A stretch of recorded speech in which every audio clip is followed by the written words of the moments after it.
next page of my life. A new chapter is beginning, the future's looking bright. After all the mountains I've climbed in the past, now's the time for a first at last. First spark homes, I can tell my story, I can build the life I wish to see. First spark homes, I live the life I dreamed of, a brighter future built upon my past. It's time for a first and last. Pagkakataon na, panahon ko na, ang bukas narating ko na. Ang dating pangarap na noon ay mailap, ngayoy abot kamay, dala ng sikap.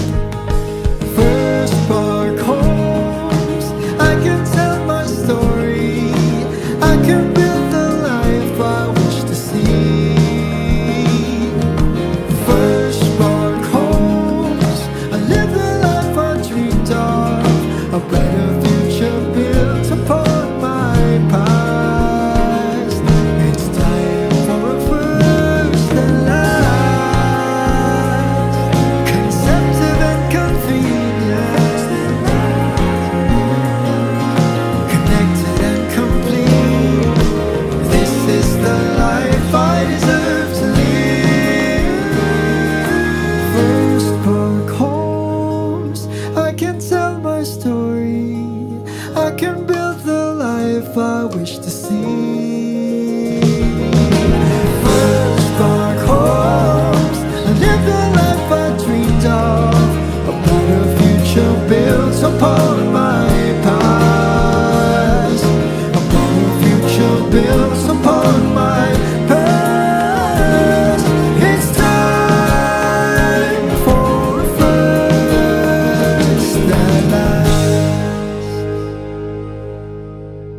First spark homes, I live the life I dreamed of, a brighter future built upon my past.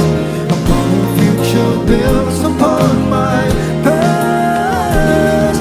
It's time for a first and last.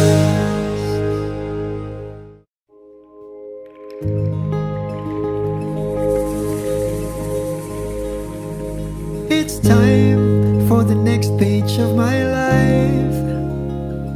A new chapter is beginning, the future's looking bright. After all the mountains I've climbed in the past, now's the time for a first at last. First spark homes, I can tell my story, I can build the life I wish to see. First spark homes, I live the life I dreamed of, a brighter future built upon my past. It's time for a first and last. Pagkakataon na, panahon ko na, ang bukas narating ko na. Ang dating pangarap na noon ay mailap, ngayoy abot kamay, dala ng sikap. First spark homes, I can tell my story, I can build the life I wish to see. First spark homes, I live the life I dreamed of, a brighter future built upon my past. It's time for a first and last, conceptive and convenient, connected and complete. This is the life I deserve to live.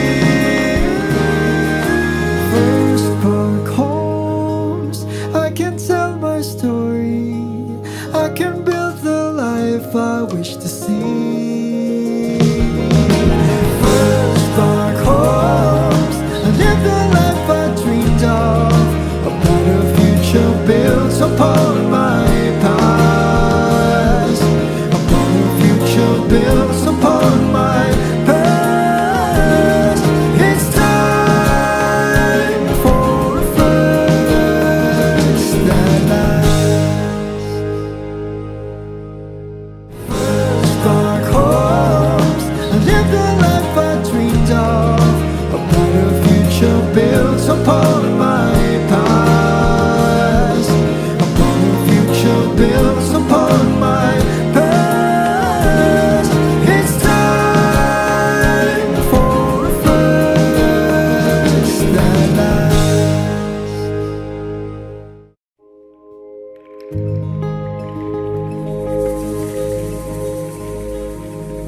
It's time for the next page of my life. A new chapter is beginning. The future's looking bright.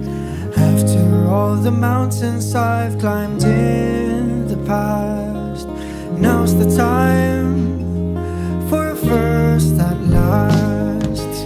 First spark hopes, I can tell my story. I can build the life I wish to see. First spark hopes, I live the life I dreamed of. A better future built upon my past. It's time for a first that lasts. Pagkakataon na, panahon ko na. Ang bukas, narating ko na. Ang dating pangarap na noon ay mailap, ngayoy abot kamay, dala ng sikap. First spark hopes, I can tell my story. I can build the life I wish to see. First spark hopes, I live the life I dreamed of. A better future built upon my past. It's time for a first that lasts. Conceptive and convenient, connected and complete. This is the life I deserve to live. First spark hopes, I can tell my story. I can build the life I wish to see. First spark hopes, I live the life I dreamed of. A better future built upon my past. A better future built upon my past. It's time for a first that lasts. First spark hopes, I live the life I dreamed of. A better future built upon my past. A better future built upon my past. It's time for a first that lasts.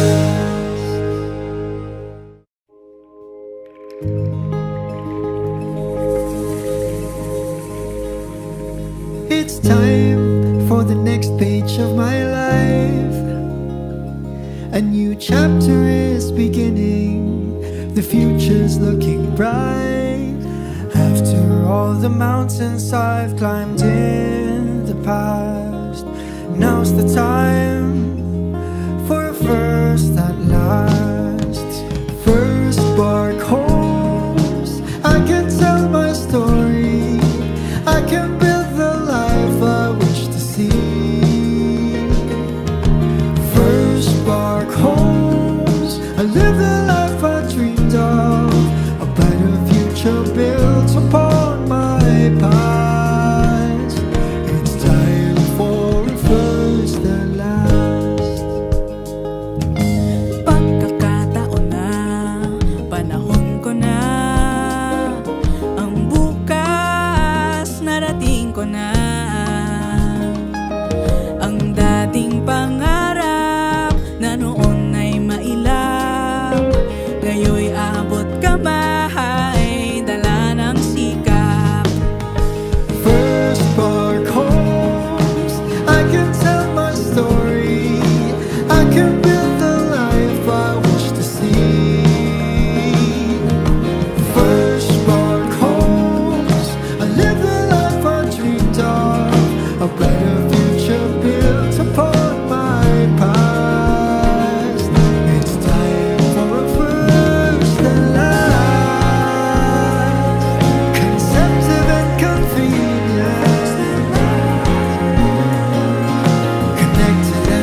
life I wish to see.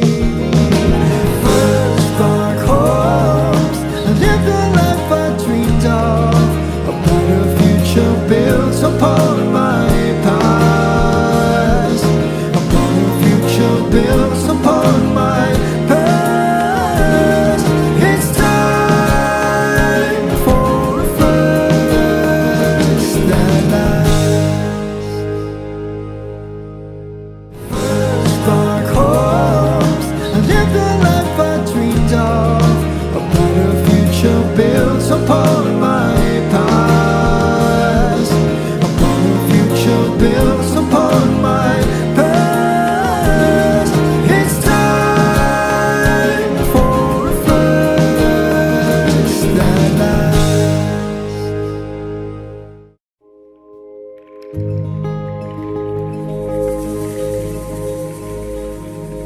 It's time for the next page of my life. A new chapter is beginning. The future's looking bright. After all the mountains I've climbed in the past, now's the time for a first that lasts. First spark homes, I can tell my story. I can build the life I wish to see. First spark homes, I live the life I dreamed of. A better future built upon my past. It's time for a first that lasts. Pagkakataon na, panahon ko na. Ang bukas, narating ko na.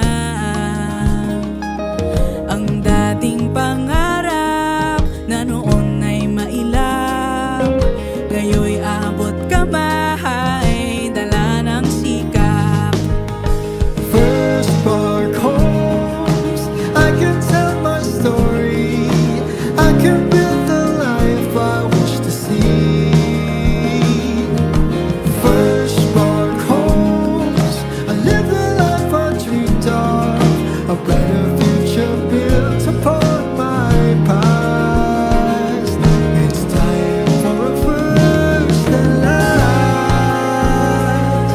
Conceptive and convenient, connected and complete. This is the life I deserve to live.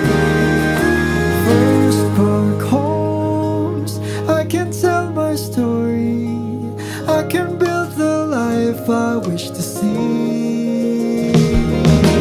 First spark homes, I live the life I dreamed of. A better future built upon my past. A better future built upon my past. It's time for a first that lasts. First spark homes, I live the life I dreamed of. A better future built upon my past. A better future built upon my past. It's time for a first that lasts.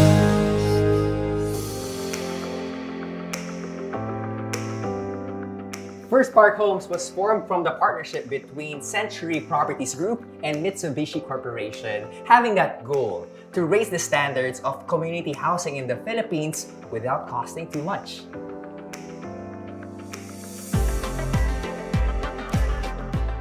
Unlike other housing communities, First Spark Homes is actually what they call the 4 C's. It's the brand pillars which they follow. It stands for complete, conceptive, connected, and convenient. Oh, complete because their homes are fully finished, which means the walls are painted, you got your complete flooring. This place is secure and you got provisions to expand. Basically, all you need are your furniture and you're ready to move in. How easy is that? Conceptive because First offers amenities which go beyond the basic. Get this. For every subdivision, there is a specific theme for the amenities which can be enjoyed by both young and young at heart.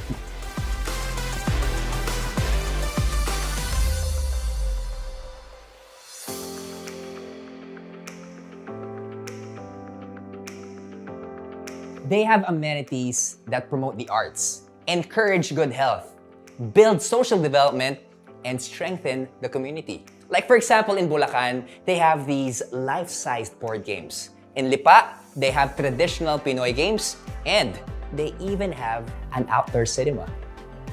I think it's really amazing that they're introducing unique amenities for families to enjoy. First aims to keep everyone connected to life essentials. Imagine, they even have a shuttle to bring you to nearby transport hubs. Now that is hassle-free. Lastly, convenient.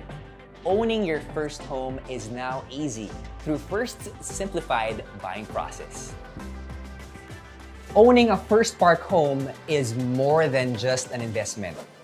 It's your first home that lasts.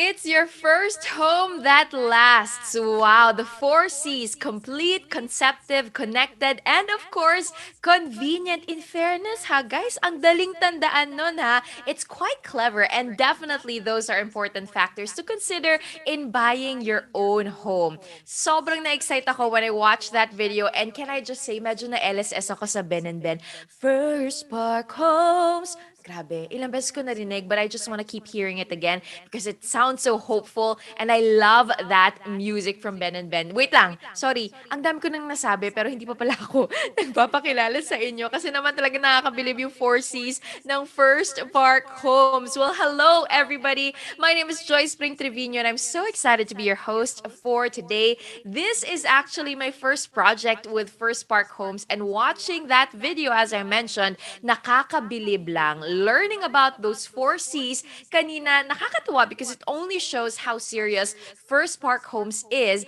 when it comes to taking good care of their community. That's another C for you, community. And speaking of community, I feel like there is a good community of people all tuned in right now at lahat sila nagko-comment na dito sa ating live video. So I just wanted to say hello to everybody who's tuned in. Ayan, hello to Bello, to Jayson, to Riyama, to Denise, to Miss M, who says, dream house for my family. Tapos, yung prayer hands niya, diba? Sabi ni Marivic naman, perfectly affordable and quality home for the Filipino family. Julie Ann also tuned in. Joy watching all the way from Cainta. Some of you guys have shared this video already at sobrang excited ko to be able to spend the rest of the afternoon with you guys. So yes, please do keep sharing this video and of course, commenting. Hey, that's another with all of the things that we'll be talking about here today. You know, today, level up ang pag-aalaga ng First Park Homes dahil growing na ang community natin as we welcome everyone who is with us right now live via the First Park Homes official Facebook, YouTube, and Instagram accounts. We are simultaneously broadcasting this video to all of those accounts. So hello po sa inyong lahat at magandang hapon po. Thank you once again for joining us today in First Park Homes First Leap, Unboxing the Future. Okay, unboxing. Gustong-gusto natin yan, di ba? Especially during the pandemic when everything we purchase online is delivered to us in boxes. Ako, medyo nagvi-video ako niyan. Kung fina-follow niyo po ako sa Instagram, makikita niyo na madalas nag-unboxing videos ako on my stories. But we all know that that's really not the case for everyone. Hindi lahat afford talaga ang expensive online shopping and deliveries. And that's totally okay dahil hindi rin lahat ang ay naging madali ang paghaharap sa uncertainties brought to us by this challenging time. So, we all share sometimes the fear of and that feeling of fear and burden, but syempre gusto natin to be able to really enjoy all of those things. Kayo ba guys? Gusto ko malaman ha, how are you guys feeling these past few weeks? Because I feel like it's been changing a little, right? And all that feeling of fear, medyo napapalitan na rin, di ba? Even though may uncertainties tayo, it's getting a little better, di ba? Ang saya-saya that we don't need to wear face shields anymore in some areas, and clearly, it looks like the future is getting bright. But the question is, are we ready for it? How about our dreams before the pandemic struck us? Are those still achievable? I'm sure meron kayong mga goals katulad ko at dreams. Are they still achievable? Ang saya lang isipin, di ba? Do we have the right mindset and attitude towards realizing our goals? Well, today, sabay-sabay nating i-unbox ang mga sagot sa katanungan na yan. But, before we proceed, please allow me to introduce to you the generous sender of this gift that we are all going to be unboxing for today, the PHirst Spark Homes Incorporated. Let's all watch this.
So many exciting milestones for PHirst Spark Homes, and I love that. I got to see a little bit of the BTS ng Ben and Ben in their collaboration with PHirst Spark Homes. Really, really exciting. And all those events, all those amazing houses. Wow. Guys, alam niyo naman ako, diba, na I really have all of my goals palagi. I try to write them down. I try to visualize them. I try to plan them out. But watching that video, medyo parang naguluhan ako ng konti kasi alam ko na yung mga plano ko pero those houses, the well-conceptualized amenities, the locations, the amazing services, parang biglang, teka, I think I can add more to my goals. I think I can kind of change my plans a little bit. Maybe I can get my notebook again to write down another goal that is to be a PHirst Spark Homes owner. Good idea ba yun? Feeling ko parang okay na idea yun, ha?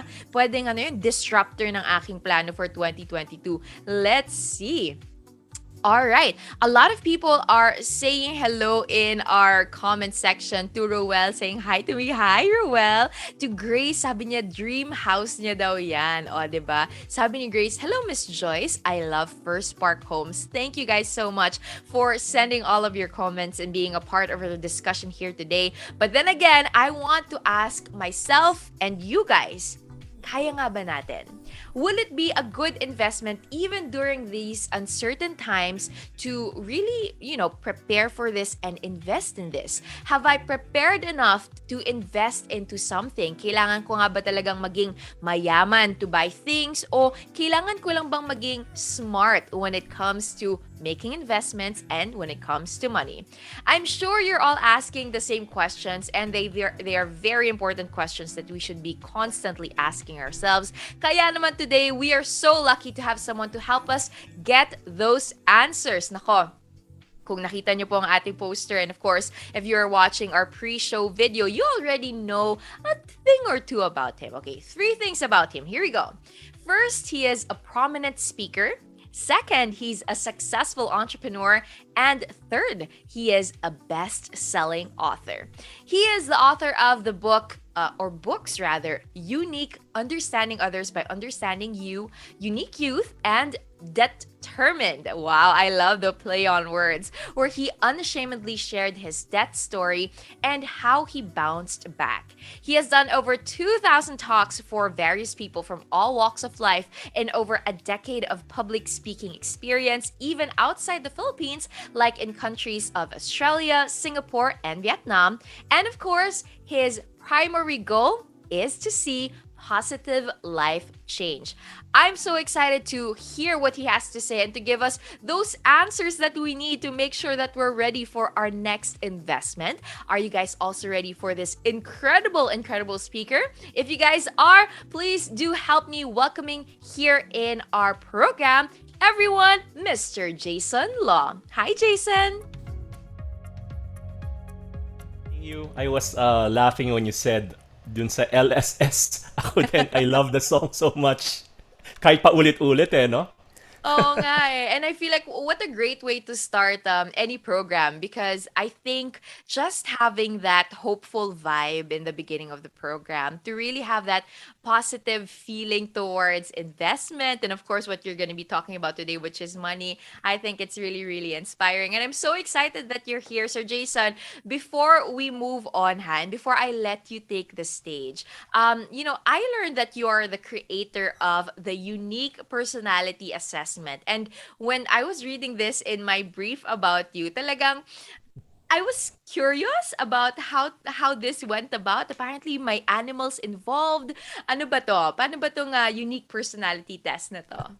Sabihin na lang natin, Joyce, na pagdating sa pera, hayop talaga tayong lahat. Hayop talaga? May hayop talagang Gusto ko malaman kung anong klaseng hayop ako when it comes to handling money and finances. And I'm sure a lot of people also need your advice and your wisdom to help us figure out what will be our plans are. Kasi syempre, di ba, end of the year na, and we want to see what will be happening for the next few months. So, Sir Jayson, the floor is yours. Thank you so much, Joyce. And it's a joy and privilege to be here. Maraming salamat, First Park Homes, for having me. And marami tayong mapag-uusapan. Nabanggit nga kanina na, well, I'm an entrepreneur, but I don't share because of success or my success stories, or story rather, but because of my failure stories. At napakarami na po niyan. And yun ang pag-uusapan natin. And my promise for you after this session is that you will never look at yourself the same way again. You will never look at how you handle money the same way again. You will finally discover who you are, how you are wired, and why you do what you do when it comes to money. As we unbox the future. So ako po ay nagsispeak sa mga iba't ibang mga companies, and it's interesting dahil nakita natin tong pandemic, ang daming mga naapektuhan. Pero ngayon, there are so many bouncing back, and there are so many things that we have learned, and we can also continue learning from this pandemic. So, since ang pag-uusapan natin ngayon is unboxing the future, nakikita ko pala yung mga comments natin, dun sa Facebook. So, please, we'll make this highly interactive. Ang unang tanong ko sa inyo, since unboxing the future, sino sa inyo dito naniniwala na ang mga pangarap nagkakatotoo? That dreams come true. Can you put there in the comment section, dreams? Ayan. Kung naniniwala kayo na dreams come true. Okay? Yung kasabihan ng pangarap, libre lang naman, taasan na natin yung pangarap natin. Correct? Kung naniniwala kayo dyan, put their dreams. Ayan, nakikita ko na yung mga nagko-comment. Great, great. Just keep it coming and share this stream also. The first lesson that you will learn from me today is that ang mga pangarap hindi nagkakatotoo. Dreams do not come true. It is our visions that do. A dream doesn't come true, a vision does. Kaya nga yung mga pangarap natin simula nung maliit pa tayo, gusto natin maging doktor, maging lawyer, astronaut, hindi siya nagkatotoo for most of us. Because hindi ang mga dreams ang nagkakatotoo. Ang nagkakatotoo yung vision natin. How do we turn our dream into a vision so that we can make and chart our destiny? So kung ito ay interesting sa inyo, alam nyo naman, ang 2020 was supposed to be the year of vision. Perfect vision. But you know what happened? Just like that, everything was taken away from us. And this pandemic has ruined many people's lives. Pero ngayon, nakita natin, nagba-bounce back na lahat. And ako personally, you know, I have been doing live talks now. You know, through God's grace, I have done most probably nasa na ngayon, mga 3,500 plus na mga speaking engagements. And akala ko, yung magpa-pandemic, titigil siya. Nagulat ako na ngayon, ang galing, no? Dahil nakakapag-speak ka sa bahay, yung mga audiences natin sometimes from different parts of the Philippines, from different parts of the world. By the way, ilagay nga natin sa comment section kung taga saan po tayo para makita naman namin where you are tuning in from. I heard that there will be participants from different parts of the world also. Saludo kami sa inyo, mga OFWs. You are our unsung heroes. That's why this opportunity is so fantastic for everyone, inclusive. Yan yung sinabi ko about vision. Where there is no vision, the people perish. Where there is no vision, the people perish. And 3 things that I will be sharing kung paano natin i-unbox yung future. Unang-una is how we unbox the present by unboxing our mindset. Simple lang, no? Yung mindset natin. Alam nyo ba, sa lahat ng bagay, meron tayong relationship. May relationship tayo sa mga, possessions. May relationship tayo, of course, sa mga tao. Pero when it comes to our mindset, that is a relationship na kausap natin araw-araw na hindi mawawala yan. Kasama natin yan wherever we go. So, ito lang, no, for fun. If you hear the word dog, okay? Mindset, yung ating perspective. If you hear the word dog, what is the first thing that comes into your mind? Can you please put it there in the comment section? Pag narinig yung word na dog, ano yung unang pumapasok sa isip nyo? Yung wife ko, pag narinig niya yung word na dog, this is what she sees. Ayan, nakita ko yung mga from Batangas. Madeline is from Dagupan City. Yan. Joy from Tanza, Cavite. So, lagay lang po natin, I can see your comments, and maybe later on, if you have questions, you can put it there also. Yan ang wife ko, pag nakita niya, a picture of a toy dog. Cute na cute, no? Katabi niya yung matulog every night. Kasi hindi sila close ng dad niya, tapos binilan siya ng puppy, so it's a good memory for her. Kaya siguro yung nag-asawa kami, medyo sanay na rin siyang katabi ako matulog. Ako naman, on the other hand, when I hear the word dog, this is what I see. A picture of a German Shepherd this tall. Takot ako sa aso. Yun yung unang pumapasok sa isip ko. Until my 2 daughters, they love dogs. They love pets. Every night. At around 5 or 6 years old sila, nagpe-pray sila every night. Heavenly Father, thank you for this life. And Lord, we pray that we will have a dog. Change Daddy's heart. Amen. Kahit na sinabi ko imposible, pero we got our first dog because of that. Nagbago yung aking perspective. Baka iba po sa atin, hindi pa tayo nagmimerienda. Pag narinig yung word na dog, ito yung pumapasok sa isip. Iba-iba talaga tayo. Iba-iba yung mga pumapasok sa isip natin. So yan yung mga words na for some, hindi siya packed. It's just an ordinary word. Pero yung mga may na-experience sa dogs, iba ang kanilang experience. Now, ito yung isang word na packed for all of us. Correct? Yung word na money. Madeline said, it's lovely, yung dogs daw. Oo, sa akin, nakakatakot ang aso pero nabago yung perspective ko. Pera naman, pag sinabing pera, money, what is the first thing that comes into your mind? Okay? Alam niyo, ang galing ng mga Pinoy, no? Ang galing ng mga Pinoy. By the way, ayan po, rest in peace, President Noynoy Ninoy. Ito, ang ibang tingin natin sa pera, pero marami sa atin, ito ang tingin natin sa pera. Yan ang relationship natin with money. Kaya magaling mga Pinoy, the ingenuity of Pinoy, tayo lang ang makakaisip na to. Ayan, tayo lang. May mas magaling pa dyan, no? Ayun yung isura niya.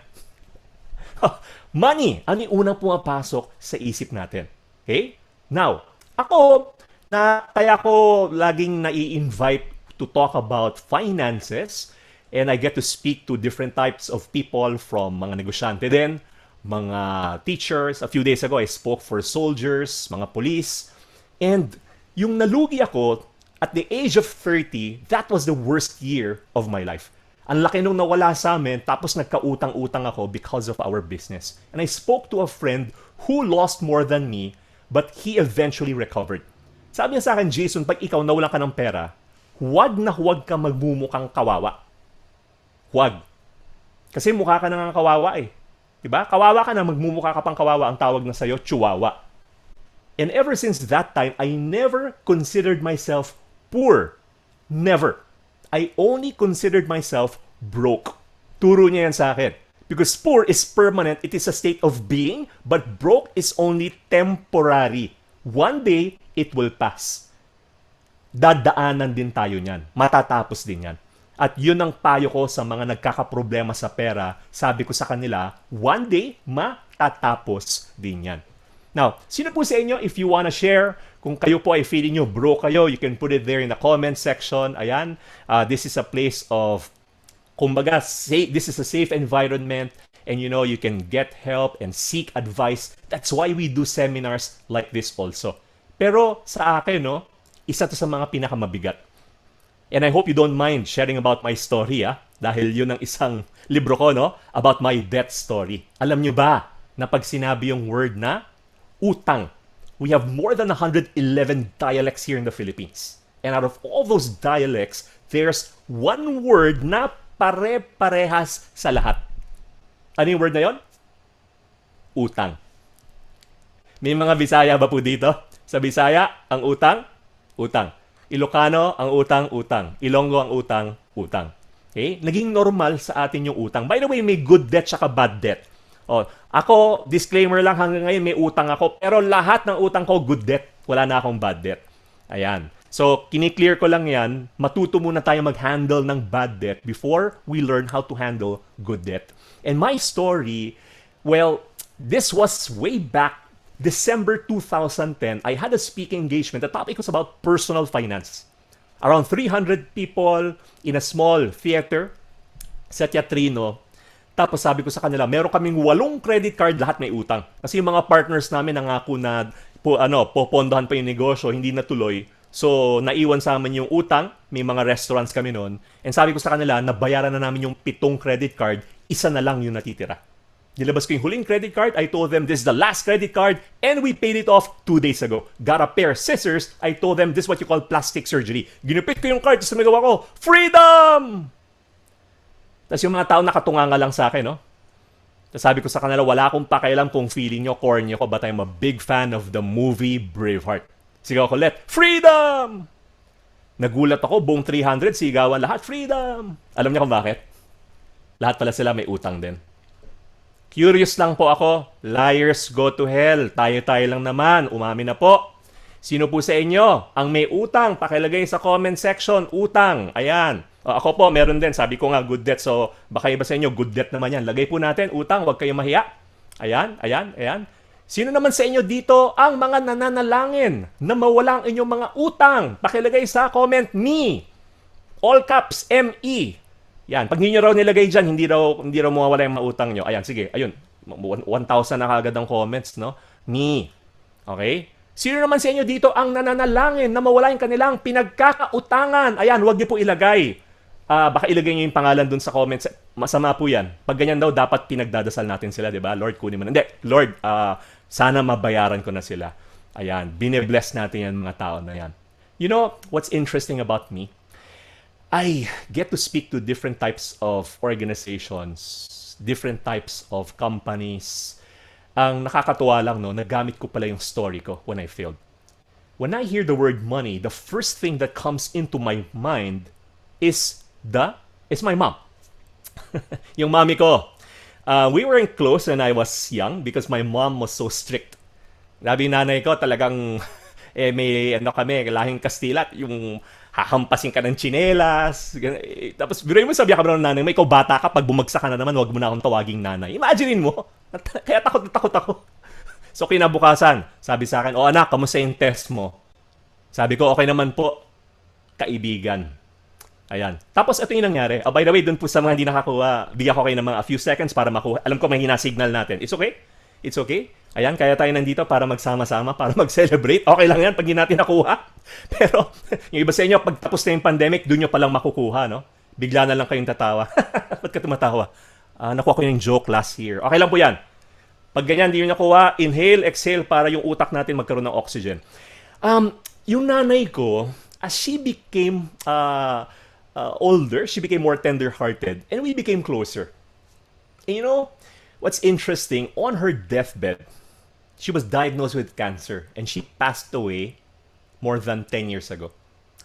Tapos, naka-oxygen mask siya, and hinihilot ko yung noo niya. Sabi ko sa mami ko, Mami, huwag ka matakot, nandito lang kami, mahal na mahal ka namin, hindi ka namin pababayaan, hindi ka namin iiwan. Yung mom ko, inangat niya yung oxygen mask niya. Tapos naghuling bilin. Sabi niya sa akin, anak, wag mo na lang hawakan yung noo ko. Ang gaspang kasi ng kamay mo eh. Mamamatay na to, nagpapatawa pa. After 2 days, she died. A few years before that, I lost my business. Laki nung nawala sa akin, ang laki din ng utang ko. One of the first people who called me was my mom. And sabi sa akin ng mami ko, anak, meron akong konting pera, papahiram ko muna sa'yo. Alam ko kailangan mo. And I know my mom needed the money. Yung time na yon, sabi ko, Mommy, it's okay. I will try to manage. But you know how moms are. She persisted. And yung pinahiram niya sa akin na pera, it's not that significant, the amount compared to what I need. But I know the amount is significant to my mom. You see, my dad passed away years earlier. Wala masyadong naiwan sa mom ko kasi nalugi din yung business niya. On her deathbed, sabi sa akin ng mom ko, anak, natatandaan mo yung utang mo sa akin. Actually, hindi ko naman talaga papahiram yan sa'yo eh. Ibibigay ko yan talaga sa'yo. Para yan sa mga anak mo. After 2 days, my mom died. The first thing that comes into my mind when I hear the word money was pain. P-A-I-N. Up until today, pag nakakakita ako ng mga anak na nabilan nila ng gamit, yung magulang nila, bahay, kotse, or kahit yung mga maliliit lang na gamit, I get teary-eyed. Sometimes I cry. Kasi masakit sa akin yun eh. And I had to carry that burden for years. Yung iba sa inyo, naglagay kayo kanina ng definition nyo of money. 'Di ba? Blessings, income, leverage, kung ano nilagay natin dyan na magaganda. Pero kung tanggalin natin yung noble, lagay nyo talaga kung ano yung definition nyo ng pera, ano talaga yung definition natin. And when I learned to change my mindset, to change my narrative, then my behavior changed as well. And in 2014, I wrote my book when I was debt-free, determined. Take control of your finances and your life. It was Miss Connie Reyes, one of the people who encouraged me to write the book. That's why she wrote my a blog for me. And yun yung blurb. Siya yung nagsulat ng blurb dun sa libro ko. And ngayon, ang definition ko ng money is honor. To honor my mom. And I get messages when the book was new almost every day from people na OFWs, hindi na makauwi, anong gagawin nila, mga gustong magpakamatay, yung mga nagka-problema mag-asawa, maghihiwalay na, on and on and on. And I share my story so that others will be inspired and can learn from it. Galing ni God, no? God really works in mysterious ways. And that's my story. Kung kayo ay may mga challenges din sa buhay, dapat tandaan nyo, ang babaguhin natin yung meaning natin. Listen to this, ha? This is very, very, very, very important. I teach this to top performers. 99% of our performance is dependent or determined by our meaning. Okay? 99% of the things that you will accomplish in life, it will be determined by our meaning. Change your meaning, you will change your life. Change your meaning, you will change your life. Kasi yung mindset natin, nanggagaling dyan yung meaning natin, and yung meaning natin is actually part of our emotions. Alam niyo ba ang emotions? It is the meaning of our feelings. This is Viktor Frankl. He wrote the book Man's Search for Meaning, and he was one of the people trapped in the Nazi concentration camps when Nazi Germany invaded Europe, killing millions of people. Tapos nandun sila as prisoners. He saw endless starvation, pain, torture. His loved ones, some of them killed right in front of him, his closest friends. Pero isang bagay yung sinabi niya, that he has control over, which is his meaning. So lahat nung nangyari, yung meaning niya intact, yun yung ginamit niya para after World War II, he started teaching people, became a psychiatrist, practiced logotherapy, and teaching people about meaning. Ano bang meaning ng buhay? What is the meaning of life? It is the meaning that you give it. The meaning of life is the meaning you give it. Change your meaning, you will change your life. COVID, ano yung unang pumapasok sa isip natin? Di ba yung word na word na crisis in Chinese? Ayan. It is a combination of the words danger and opportunity. Danger and opportunity. And today, I'm happy na I'm doing talks online na alam ko, eto na, this is not going to be the new normal. It's gonna be the permanent normal. Ito na yun eh. So, kailangan natin mag-thrive, we cope with, but we thrive as well.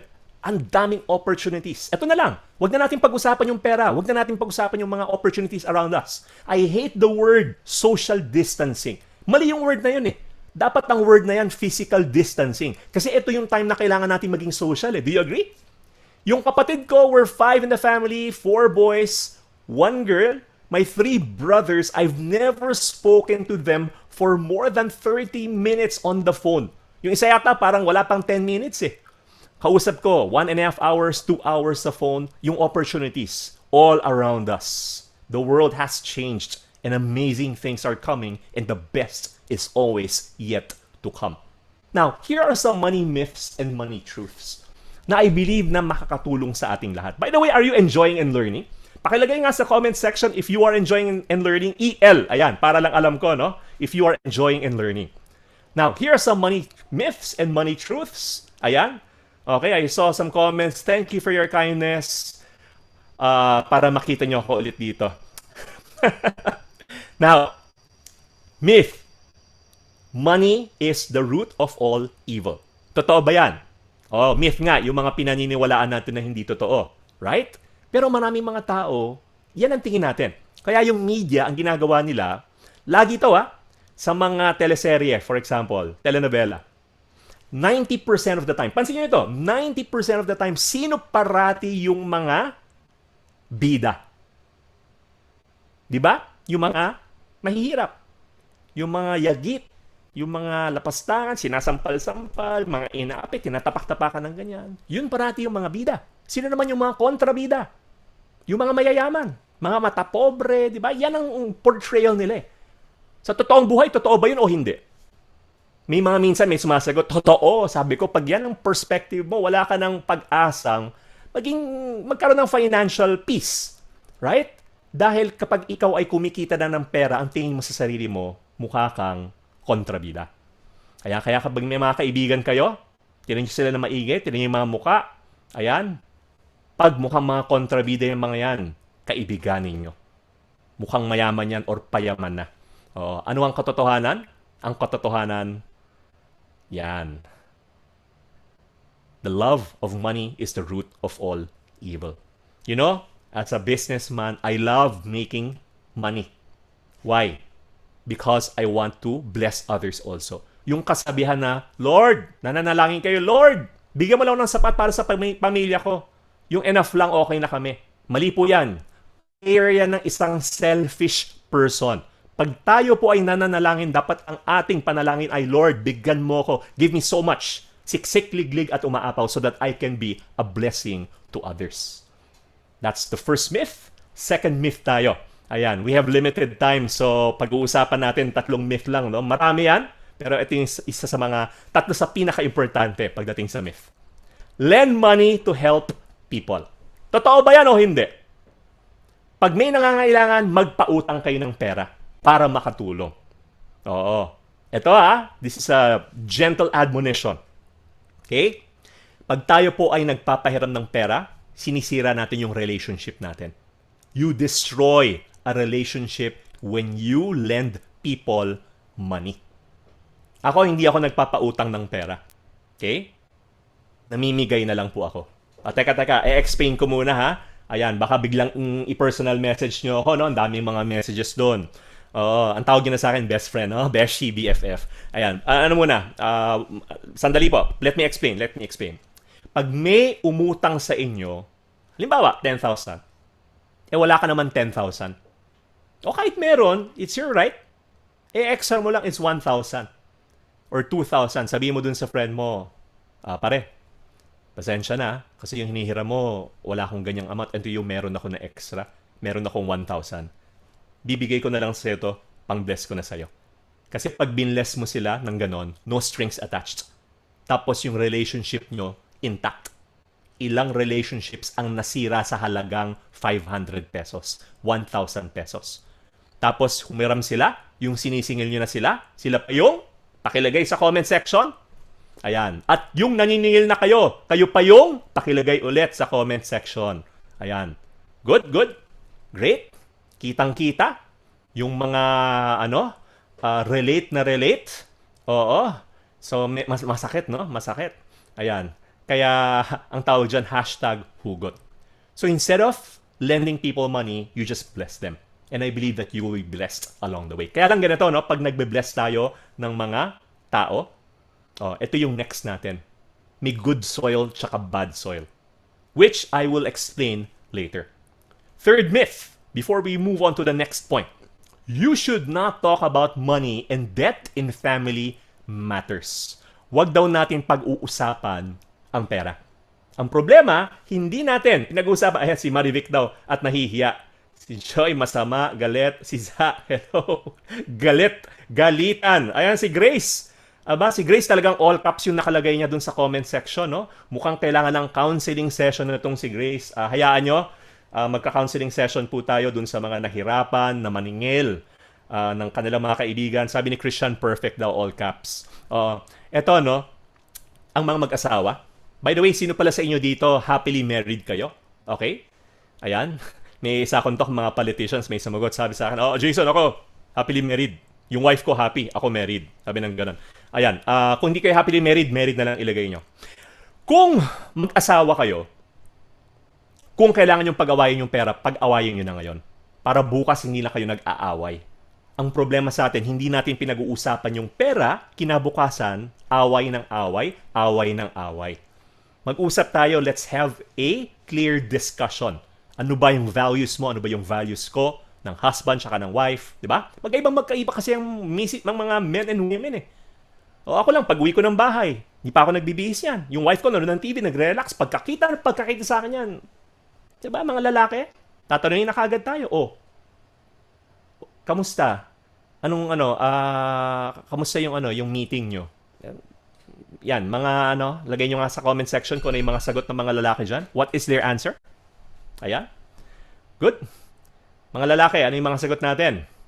Napansin ko, mga babae ang sumagot Okay lang. Kamusta yung meeting nyo? Marami pa kayo napag-usapan sa meeting nyo? Sakto lang. Diba? Gano'n ka ba yung meeting nyo? Isang araw. Yun na ba yun? Oo, yun na yun. Pero pag babae ang tinanong na, Mrs., nanonood akong TV sa bahay, nagre-relax ako, pagka-uwi ng misis ko, ayun na. Hindi pa nagbibihis yan. Pagkakita sa akin yan, magkukwento na kagad. Ay, grabe yung meeting namin. Ako naman, kahit hindi interesado, nanonood ako ng NBA, last 2 minutes, matatapos na. Siyempre, kailangan ko magpanggap na interesado ako. Diba? Sino dito nakaka-relate? Pakilagay sa comment section, #relate. Kamusta yung meeting nyo? Ay, grabe. For the first time, alam mo ba, nagsimula kami 9 a.m. 9 a.m. Hindi pa nangyari yun, Tapos, sinek namin projection ng company. Ay, siya nga pala. Itong gamit namin na plato, 50% off ngayon sa SM. Pwede ba tayong punta this week? Yung babae para kay mga spaghetti, halo-halo. Yung mga lalaki naman, isang tanong, isang sagot. Ayan, compartmentalized kami. So, kita yung differences. What do we do with that? Now, if you have money problems, you don't want to talk about money, you will have marriage problems. Sabi ni Corazon, relate na. Tsaka si Marisa. Ayan. Again, if this is your first time to tune in, you just tuned in right now, please share there where you are tuning in from. Okay? Which place, probably you're here in the Philippines or abroad. We'd love to know where you are tuning in from. Listen, kapag mag-asawa kayo may problema sa pera, magkakaroon kayo ng problem sa marriage. Yan. 50% of marriages fail and finances is the leading source of separation by a factor of 4:1. Yan. Tatlo daw ang problema pagdating sa mag-asawa. Una, communication. Pangalawa, money. Pangatlo, sex. Yung tatlo po. Hindi po yung last ng topic natin money. Doon lang po tayo mag-focus. Ayan. Now, ito medyo mabigat to. This is really, really heavy. This is one of the reasons bakit naghihirap ang mga Pilipino. Kung kayo po ay OFW, nararamdaman nyo po ito, nararanasan nyo ngayon. This is what you call the sandwich generation. Mag-asawa, yung lalaki, sinusuportahan niya yung kanyang pamilya. Si Mrs., sinusuportahan yung kanyang pamilya. Ilang pamilya na yung sinusuportahan nila? Hindi po 2, 3 na. Kasi meron din silang pamilya. So, kung titignan natin yung sandwich generation, ang mga mayayaman tsaka yung mga middle class, usually ang anak nila, 2, 3, madalang lang yung 5. Kasi gusto nila sila yung nagpo-provide for their children. Right? Ang mga mahihirap, ilan po usually yung mga anak? Pakilagay nga sa comment section. Ayan. Ayan. May iba, pag tinanong ko yan, minsan 12 daw, 10. Yung, nila, yung normal, 5, 7, 8. Kasi ang tingin nila sa mga anak nila, investments. Yun ang tingin nila sa mga anak nila. So, what happens is that kapag yung mga anak nila tumatanda na may mga trabaho na, expected na aasa sila. So, yung mga anak nilang investment, may 10 akong anak, magbibigay sa akin ng 1,000, 2,000 kada buwan, magkano na yon? Kaya kung meron po tayong mga kasambahay, pansinin nyo po, madalas, wala silang ipon kasi binibigay lahat nila dun sa family nila. At pag hindi ka nagbigay, sila pa yung galit. Yun yung sandwich generation. And if you do not cut this right now in your own family, nakakalungkot po. Kasi pag kayo ay tumanda, ganyan din ang mangyayari sa mga anak ninyo. So, this is my advice. Kausapin na po natin yung family natin. But before that, I want you to watch this powerful video on the sandwich generation. Here's the truth. Talking about money or debt in family matters is necessary. Talking about money or debt in family matters is necessary. So, we want to show you this video on the sandwich generation.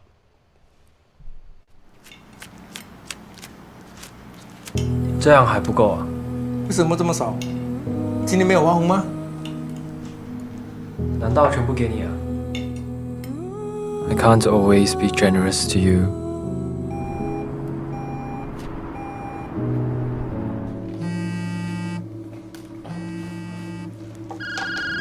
为什么没有接妈妈电话？我在忙家里冰箱坏了，这个礼拜去买个新的。啊，我来解约。OK。修不好了，买个新的吧。 And I'm sorry if I can't give you the best. 妈，用这个。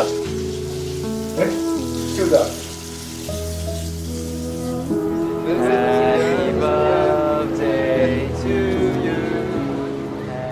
I know you expect more of me, 你应该买大一点的车。 but I can't give you all of life's comforts. 啊，发生什么事？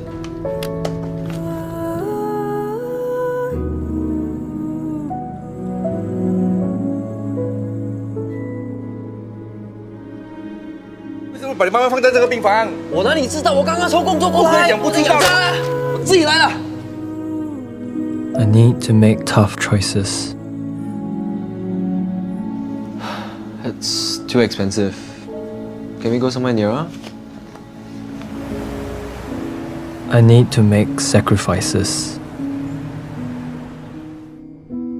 I was given everything while growing up,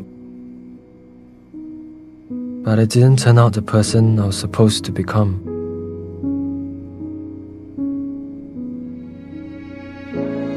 I turned out normal. I'm sorry for doing this, but I'm thinking of the future.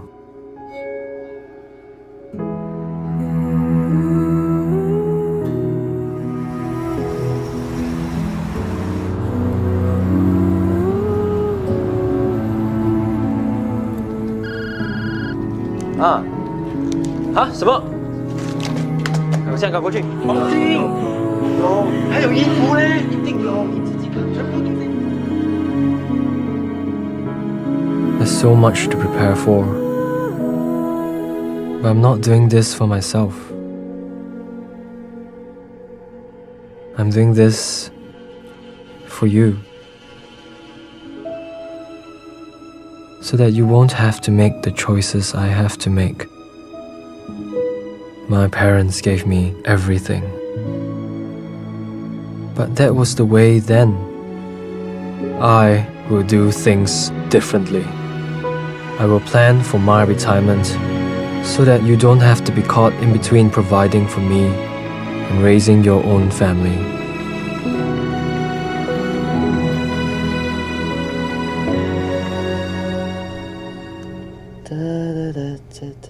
My dearest Emma, I will be the last sandwich generation. This is my promise to you.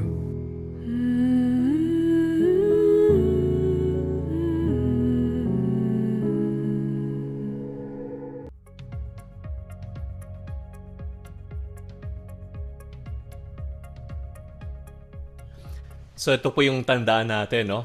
We can only unbox the future if we take care of our present. So, ang advice ko sa atin dito is to really talk to our family. Talk to your parents and tell them politely, respectfully, Mapa, mahal namin kayo. And gusto naman namin tumulong. Kaya lang, Mapa, ang hirap, no? Dahil sa nangyayari ngayon, may pamilya na rin kami. Gusto naming sabihin na tutulong pa rin kami, pero hindi na siya obligasyon. It's volitional. Based po kung meron kaming extra, dahil we have to take care of our family. Tapos give them some time para hindi rin sila mabigla. Kung magbibigay kayo ng 6 months to 1 year. Kasi pag hindi natin gagawin yan, mahirap. And our own family will be affected. Tayo din ang magiging pabigat po sa ating mga anak. Sa Bible, it says there, a good man leaves an inheritance for his children's children. Responsibility ng mga magulang to provide for their kids, hindi the other way around. By the way, don't get me wrong, ha? Hindi ko po sinasabing wag tayo tumulong sa family natin. Ako po, yung nanay ko yung nagka-cancer, tulong-tulong po kami, kulang yung sa health card niya. I'm not saying that. What I'm saying is, ma-break natin yung chains ng sandwich generation. Dahil yan ang reason kaya naghihirap ang mga Pinoy. Lalong-lalo na po yung mga OFWs dahil lahat po nakaasa sa atin. At pag tayo ay nakauwi na, tayo nahirapan. So let's break free from that and remember that we have our mission, which is going to be the next one, unboxing your mission. Ano bang mission natin? Ano bang mission natin? Right? Ang mission natin is financial peace. Financial peace. May mga kausap ako, mga doktor, ang topic namin, no? Personal finance. Sabi ko sa kanila, pinaghirapan niyo yung work nyo. Kumita tayo, late 30s na, early 40s, and yet, inaasa na yung, sa focus lang sila sa trabaho nila. Hindi nila tinitingnan yung finances, hindi nila minamanage. At alam nyo ba, hindi sa talino ang pagmamanage ng pera. Maraming mga tao matatalino, doctors, lawyers, magagaling. Pero pagdating sa pera, B.O. Ano po yon?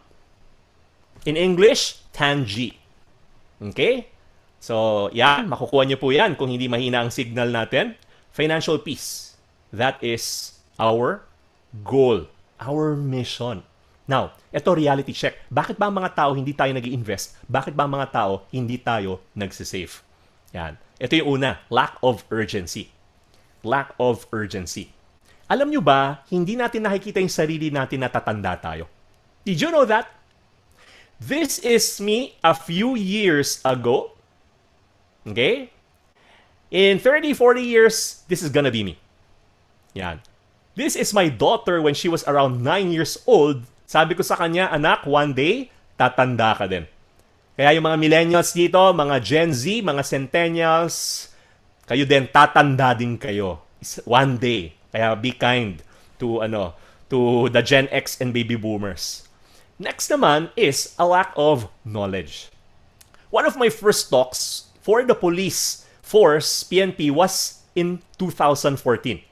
I spoke in Cebu to almost 1,000 police officers. In the middle of my talk, I asked this question. Sabi ko, sino sa inyo dito merong savings account? Yung question ko, expecting lahat magtataas ng kamay. Yung tipong kumakain ba kayo araw-araw? Nagulat ako. Out of 1,000, wala pang 5% yung nagtaas ng kamay. Sa 4 na sessions ko sa kanila, 5%. And their head that time, his name is Colonel Romana. Sabi niya, Jason, I'm an investigator. Ito yung nakita namin. Kailangan tanungin mo yung question na why. Pag nasagot mo na yan, hukay ng mas malalim na why para makita natin kung ano talaga yung problema. And sabi niya, we found out one of the reasons why. By the way, lahat po ng organizations may corruption. Lahat. So, sinabi niya na meron kaming corruption. Not all, of course. Here in the force, it's because they are financially illiterate. Dati, ang mga police teachers, kulang ang sahod. Ngayon, mas nakakatakot dahil ang sahod nila doble. Mas nakakatakot pag malaki ang pera natin and we don't know how to handle our money. Okay? Kaya yung mga ganitong seminars po ng First Park Homes, napakaganda dahil natutulungan tayo pagdating sa financial literacy. Getting it from someone na maraming kapalpakan sa buhay. Third is lack of initiative. Lack of initiative. Now, I'm gonna ask you this question. Savings and investing, is it a choice or is it a need? Is it a choice or is it a need? Put it there in the comment section. Ayan. Choice ba siya or need? Yan. Kilala na naman natin kung sino po to, no? This is Iron Mike Tyson. Kung tayo ay dapat kumita ng mas malaki para tayo ay magkaroon ng financial peace, din dapat ang dami ng naka-experience yan. Si Iron Mike Tyson, yung total earnings niya umabot ng $500 million. Billions of pesos, hindi mauubos in several lifetimes. But he was bankrupt. He bought a Siberian tiger, gold bathtub mansions, ilan yung mga kabit niya, mga divorce, mga anak niya, he has to support all of them. Nawala lahat. Now he's picking his life again, and he's bouncing back, kaya lang what could have been. And this guy, Michael Jackson. Any fans of Michael Jackson here? Ayan. May mga choice, need, choice and need. Yan. Ito po, sasagutin ko kung choice ba siya or need. Actually, isa lang yung sagot dun sa dalawa. Michael Jackson, was he successful? No. He was very, very, very, very, very successful. At one point, he signed a contract worth $1 billion. Total sales of his records, umabot ng 750 million. Michael Jackson is so successful, pag sama-samahin natin yung income natin lahat dito, we won't out-earn Michael Jackson. Hindi tayo aabot sa kalingkinan niya. Pero alam nyo ba, mas mayaman pa kayo kay Michael Jackson when he passed. 2 years before he died, it was reported that he owed around $27 million for his Neverland Ranch, his amusement park. When he died, it was reported that he owed more than $100 million. Bakit? Kasi si Michael Jackson, he didn't have any income outside of his singing. Pag di siya kumanta, di siya nagtrabaho, wala na. Ito po, tandaan nyo, no? Makinig mo mabuti, ha? Isa to sa mga pinaka-importanting sasabihin ko ngayon. Okay? You don't earn your way to financial freedom. Walang naging successful financially, walang yumaman, walang naka-experience ng financial peace na umasa lang sa income nila, na umasa lang sa sahod nila. Lahat, yung mga tao na yon, they converted their earned income into passive income, investments. Nag-invest sila. Oo. Paano natin gagawin yan? To let our money work for us instead of us working for our money. Alam niyo ba mga tao, kaya hindi natin kailangan mga tutong investment before? No? Investing is no longer a choice, it is now a need. Ito yung reason bakit. Okay? Alam niyo ba na nung unang panahon, by the way, ito, I flashed this, no? Sabi dyan, spend less than what you earn and do it for a long time, then you will be financially free. Totoo ba to? Yes. Totoo siya 20 years ago. Bakit ngayon hindi na siya totoo? Alam nyo ba, in the 1980s, ang time deposit, and I verified this from my friend who is an economist, noong 80s, ang time deposit umaabot pa ng around 34% per annum. Grabe, no? Tapos, in the 1990s, umaabot pa siya ng around 20%. Babagsak ng pabagsak ng pabagsak. Today, pag meron akong 1 million, sabihin ko sa'yo, may 1 million ka ba? Ito meron akong negosyo, mag-invest ka naman. Napakagandang negosyo na to. Talaga? Oo. Invest ka ng 1 million. Ito babalik. Tantananan, drum roll. Ang pangat ng drum roll ko, no? 400 pesos per month. Ang ibibigay ko sa'yo, 400 pesos per month. So, pag binigay ko yung 400 pesos na yan sa'yo per month, ito mangyayari, okay? You will have that amount every month. Kayo ba, mag-i-invest ba kayo sa akin? At 400 pesos per month. Who would? Hindi. Pero ngayon, yun na ang time deposit natin. Less than 1% na lang. Something, 60%, less than 1% may taxes pa. Yun ang time deposit ngayon. So ngayon, responsibility na natin na matuto tayo how to handle our finances. How to learn to save and invest. Okay, by the way, hindi ko sinasabing huwag kayo maglagay ng pera sa bangko, ha? Importante po yan. Ako po may pera sa bangko. Ang sinasabi ko lang, paano natin i-convert yan into an investment. And this is what's true now. Spend less than what you make and invest the difference. Hindi na po pwedeng savings lang. It won't work. Kailangan yung sinesave natin, papasok yan sa investments. Ano ba yung mga types of investments na po pwede? Okay, syempre nandiyan yung business, nandiyan yung mga paper assets, and my favorite is really real estate. Right? Ito kasi ang mission natin, I believe, for all Filipinos. Ang pangarap natin sa buhay. The dream of all Filipinos is to have a home. Right? But only by having a dream with a plan, turning it into a vision, will that dream become a reality. Ngayon, paano natin gagawin yung isang bagay na yan na mission natin, pangarap lang, gagawin natin siyang vision? Right?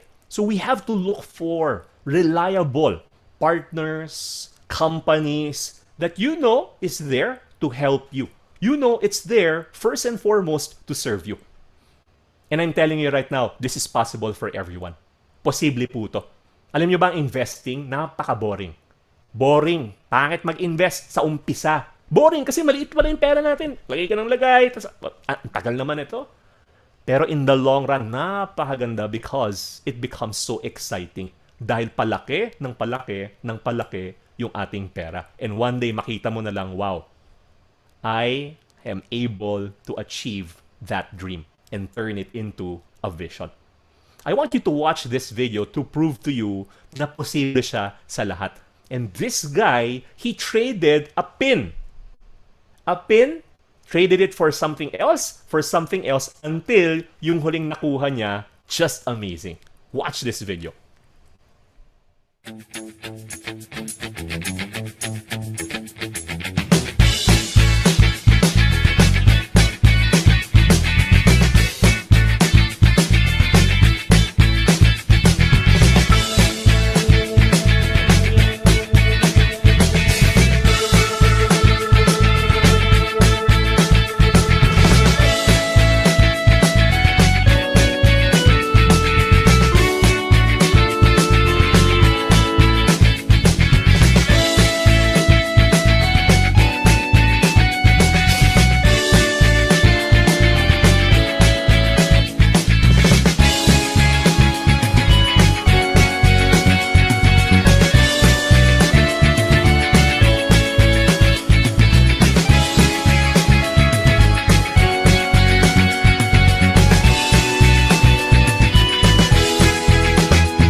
Galing, no? Nagsimula sa pin, nakabili ng bahay. Gaya ng investing. Paunti-unti, we will get there. And once we do, it's mission possible. The Filipino dream of owning a home. The impossible can be possible. And mission accomplished. You know, here are some things na importante, no? Kaya sa First Park Homes, yung sinasabi nila na 4 C's, and ako I'm a believer of that. Yung conceptive siya, na it's really about, yung innovation. We partner with these groups, with these companies, dahil hindi lang about the home, but also about how they position their brand na napakaganda. And it's also connected, bringing us together with other people, like-minded people, communities, and it's convenient. It's convenient. Ako po personally, no, marami ako mga experiences with my friends, sometimes with my family, na ang ginawa nila, nagpatayo ng bahay. May kausap ako na isang lawyer eh. But I'm not saying na wag niyong gawin, no? Pero ito ang sabi niya sa akin, alam mo, Jason, pag magpapatayo ng bahay, wag ka magpatayo ng bahay, maghanap kayong gawa na. Okay? Yung completed na. Kasi pag hindi, ito ang mangyayari. Sasakit lang yung ulo mo. Sa daming kailangan isipin, and ang dami, ito yung cost niyan, nadagdagan pa. So, look for that reliable company. Completed, conceptive, connected, and convenient. Okay? Because we're opening different, for different paces na pag nakita natin, wow, for the amount, for the investment, this is what I'm going to get. That's why I love that video a while ago, yung introduction. Really, really fantastic. Go watch it again and watch again the video of Ben and Ben para magkaroon po tayo ng LSS. Ayan. Alam niyo, yun ang pinakamagandang napakinggan ko na advertisement for a company, that jingle. So fantastic. Eto na. The third point. Ano po yung first point natin? Kung natatandaan nyo, pakalagay sa comment section. Unboxing what? Lahat letter M, ha? Ayan. Yung second, ano siya? Ito ang third. Unboxing. Money personality. Sabi ni JB, I just reserved my unit and signed the documents earlier sa Channel 3. So excited. Wow, fantastic. Fantastic. Ito na ang part na malalaman natin kung anong kahayupan natin pagdating sa pera. So, we will be posting a link there in the comment section na ipipin natin sa taas. Yan, the tech team will help us post it. And this is about the DISC profiles. A study by William Marston in the 1920s. DISC stands for Dominant, Influential, Steady, and Corrective. Para malaman natin yung ating behavioral style and mako-connect natin siya sa money personality. Ayan. So ito napakaganda kasi magagamit mo siya for sales, for leadership. At 2 days ago, I had a talk, team building siya. Ito yung ginamit namin na material, yung unique personalities, at ito po yung 4 na yan. Sige nga, hulaan nyo nga kung ano yung mga animals na to. Ayan. Katuwaan lang. So, you can go to the link there. Yan pong naka-black is an eagle. The Philippine eagle. Ginamit ko kasi mga popular animals here in the Philippines to represent each one. The second is what? Ayan. Hindi po yan chicken. Rooster po yan. The third is a carabao. And the fourth is a tarsier. So the DISC profiles dominant eagle, influential rooster, steady carabao, and the corrective tarsier. So you can go there in the link. Tapos pagpasok nyo po dun sa link, kailangan yung ilagay lang yung name ninyo. Enter your name and email address para hindi siya mag-spam. Tapos i-check nyo yung email nyo, nandun na yung link for the test. This is a 10 question test that's so simple for you to have an idea what your personality type is. And kung di pa natin magawa, you can do it later. I promise you it will be worth your time. Okay? But if you can, please do so. And this is an eye-opener for us to discover why we do what we do with our money. Why we handle the way we handle our money. So ito na, umpisa natin sa mga dominant eagles. Ayan. Okay? So mga kumukuha na ng test, I hope you can catch up. Doon naman sa mga gusto muna makinig, okay lang din. You can take the test in a while. Nakapin naman po dyan sa comment section natin. So mga dominant eagles are people who make things happen. If there is a wall in front of them and they need to get to the other side, they will look for a way to either smash through that wall. If it's too hard, they will look for a way to go around it, go over it, go under it, whatever it takes. Ginagamit nila, no? Love nila yung motto ng Nike. Just do it. So these people, they make things happen. They love results. They love challenges. Ang dominance, favorite keyword nila is powerful. Favorite song nila, My Way. Ayan, alam nyo na kung bakit. Marami pong mga nasasaktan sa mga feelings because pag nagsalita yan, derechuhan, walang personalan, trabaho lang. At yung itsura nila, medyo nakaka-intimidate.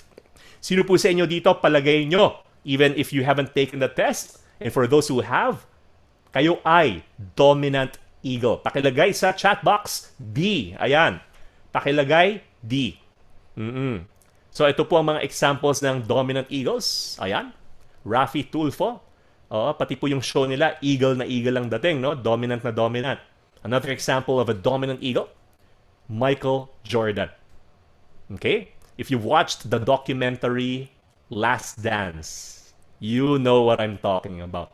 The strengths and weaknesses of a dominant eagle, they take charge and control, get things done. They're the hardest working out of all. Tapos nakatingin siya sa watch niya, no? Kasi ang mga dominant eagles, for them, time is not just gold, time is everything.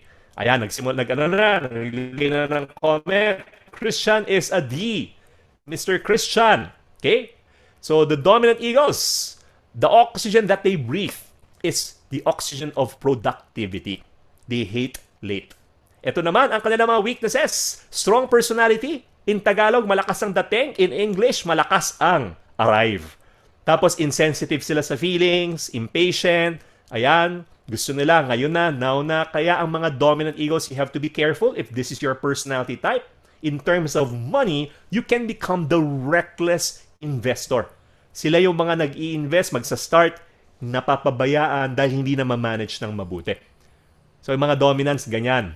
Oo, kaya kapag nagsimula, may makilala kayong mga negosyante na ganon, magsa-start ng business, tas iiwan, pagbalik, ayun na, wala na, nalulugi, magaling lang sa umpisa. They need people to help them manage. So for the reckless investor, you can learn to do risk management, especially if you are a high D. Yan. Mukhang maraming mga nagtitake ng test, no? Kasi wala pa masyadong sumasagot dun sa comment section. Please put there in the comment section kung ano yung type ninyo, what type of personality you are. If you are a D, I, S, and C. At tatanungin ko ulit kayo kung ano. Ayan. The dominant eagles, they are the bold investor. They are the bold investor. Okay? Huwag masyadong malakas ang loob. Kailangan natin magtanong, mag-research, pag-aralan mabuti. Yan. At ang mga dominant eagles, ayaw mag-invest. Some of them, no? Ayaw nilang mag-invest sa mga real estate kasi gusto nila mag-invest sa sarili nila, sa negosyo. Naku po, mahirap po yan. Dapat diversified tayo. Ang mga kilala kong ibang dominant eagle, kaya sila nag-invest sa real estate para sa business nila, kailangan ng warehouse. Pero my advice for you is to diversify. Take it from me na marami pong mga negosyo before na nalugi. So spread natin po yan.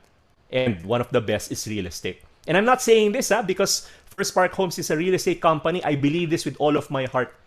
Marami po mga investments, bumagsak yung value. Real estate po sa Pilipinas. Rare po yung nagkakaroon ng bubble. Hindi po nangyayari sa atin yung babagsak ng ganon. Okay? It's a stable investment and you see the price of real estate going up. Now, influential rooster naman yung pangalawa. Anong ginagawa ng mga roosters? Pagkagising sa umaga, tumitilaok.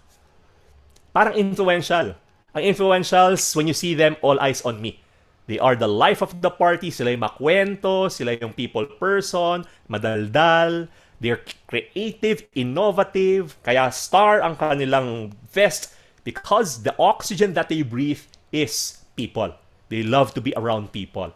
Okay? The influential roosters. Hindi nga sila nagpupunta ng party kasi sila yung party. Anong weakness sa mga influential roosters? Yan yung mga tao na makakalimutin sa details. Sila yung mga nagpa-park sa basement 1, hinahanap yung kotse sa basement 3. Sila yung laging walang dalang ballpen kapag mga live seminar, Pero pagka-uwi, lima-lima yung dalang ballpen. O, nang hiram, nakalimutan isole. Yan ang mga influential roosters. Sino po sa inyo dito? Influential. Ayan, si Rebecca. Naglagay ng rooster. Yon. By the way, yung mga naglagay ng dominant na D dun sa comment section, lagay nyo lang kung dominant kayo, ha? Tingnan nyo po yung mga pangalan na maigi. Yan yung mga tao na dapat nyong iwasan. Yan yung mga tao na dapat nyong i-admire dahil masisipag sila, no? And they make things happen. Ang roosters naman, yung mga naglagay dyan sa chat box, sa ating comment section, yan naman yung mga tao na lapitan nyo pag may nawawalan kayong gamit. O chances are baka nasa kanila yon. Influential roosters, they're not very good with details. At sila yung pinaka-poor with money. The high influential roosters. Here are examples of influential roosters. You can see it in their faces, the way they smile. Ayan. Oo. So roosters, here are their strengths and weaknesses. They're optimistic, people person. Their greatest asset is their tongue. They can motivate people, but that can also become their greatest liability because they can use it to manipulate. Talks too much, hungry for approval, lacks follow-through, forgetful. Ang influential, kailangan nila matuto. Kasi sa pera, they are the disorganized investor. Then, what do you have to do? Make it automatic. Sila yung magbe-benefit sa mga automatic savings tsaka automatic investment na every month meron kang hinuhulugan. Kasi kung hindi, mapupunta lang yung pera nila sa mga bagay na walang kakwenta-kwenta. Okay? And these people, their favorite P-word is popular. Favorite song, Don't Worry, Be Happy. Their middle name is fun. At sila naman yung mga savvy investor. The savvy investor. By the way, ito pong sinishare ko sa inyo, this is just an overview, no? This is a long topic, but I believe that if you take the test, you will have a great overview and the gist of who you are. The third type are the steady Carabaos. Ayan. Yung mga steady. Yung mga relax lang. Ang mga steady Carabaos. Sino po ang mga examples? Ayan. Sarah Geronimo. Dahil ayaw nila ng confrontation. You know what happened? Napakagaling, but she didn't want any confrontation with her mom. Ito pa, another example of a steady Carabao.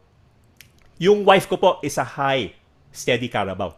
Hindi po yan yung picture ng wife ko, no? Hindi ko yata nalagay dito. Pero yung wife ko, pag naglalakad kami sa mall, katabi ko lang yan. Pre-pandemic, nagmamadali na kami, may meeting.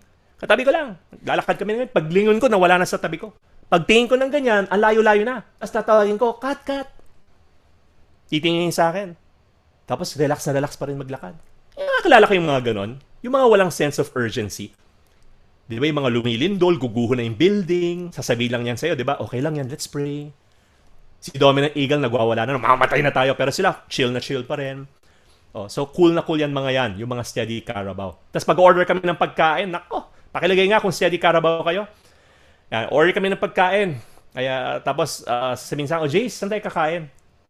O sige na lang tayo, Jollibee para sa mga bata. Naumay na ako sa hamburger. Ikaw na mag-decide. Hindi ikaw na mag-decide. O sige, pizza na lang tayo para pizza naman. Kakapizza lang natin. Ikaw na mag-decide. Banggaan na yon. Kaya kung meron po kayong asawa, steady Carabao, at steady Carabao din kayo, minimum order time 1 oras. Pero magaling sa steady Carabao, they are the best listeners.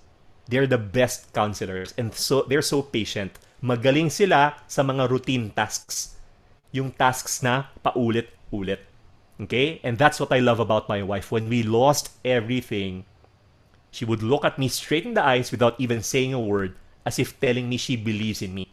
At a time when I don't even believe in myself anymore. The steady Carabaos. Strengths, easygoing, loyal, patient, they're good administrators. Oo. Yan. Tsaka magbibuild sila long-term relationships. Ito naman ang kanilang mga weaknesses. They're tolerant, they don't like change, ayaw nila ng confrontation, and hirap sila to make major decisions. Diyan po sila nahihirapan. To make major decisions. So, the steady Carabaos, they are the sleeping investor. Lahat ng pera nasa savings lang. Dapat, you have to step it up, the steady Carabaos. And as you step it up, you become the steadfast investor. Okay? Yan po ang mga steady Carabaos. Magaling sa pera pero masyadong maingat. Yung pera natin sa savings kakainin ng inflation. Last are the corrective tertiaries. Sila naman yung analytical. Yung tertiaries, alam nyo ba, kaya nilang iikot yung ulo nila 180 degrees to the left or to the right. Okay? Ma-analyze. Take note, sabi ko 180 hindi 360. Kasi pag 360 yun, possessed na tertiary, no? Kailangan ng exorcism. Pero ang mga corrective tertiaries, yung pagkaka-analytical nila, pag pumasok sila sa room, nakikita nila 4D. Ayan. Mahilig sila sa numbers, charts, mahilig sila sa research. Okay? Sino sa inyo lumabas corrective tertiary? Can you please put it there in the comment section? Yan ang mga examples of corrective tertiaries. Their strengths, their weaknesses, they're competent, orderly, self-disciplined, magaling mag-analyze. Weakness naman, analysis paralysis. Sa sobrang galing mag-analyze, napaparalyze tuloy. And they can come off as a bit pessimistic. Okay? So, kita nyo, no? Yan po. Grace is a corrective tertiary. Put it there in the chat box. Examples of corrective tertiaries. Yan. Another example. Alam niyo, ang ganda po ng disc. Ang ganda po ng unique. Kahit saan kayo magpunta, may DISC. May DISC. The problem with them, sa kaka-analyze, napaparalyze, so they become the paralyzed investor. They have to use analysis and turn it into action. The corrective tertiaries are the intelligent investor. But remember, do not be trapped in your own mind. Yan kasi ang problem nila. Tsaka nakita niyo yung mga naglagay ng corrective tertiary dun sa comment section. Tandaan niyo po kung sino yung mga tao na yan. Pagkasama niyo mga corrective tertiary, tandaan niyo to huwag na huwag kayong magsosuot ng fake. Kasi ma-analyze sila, alam nila kagad yan.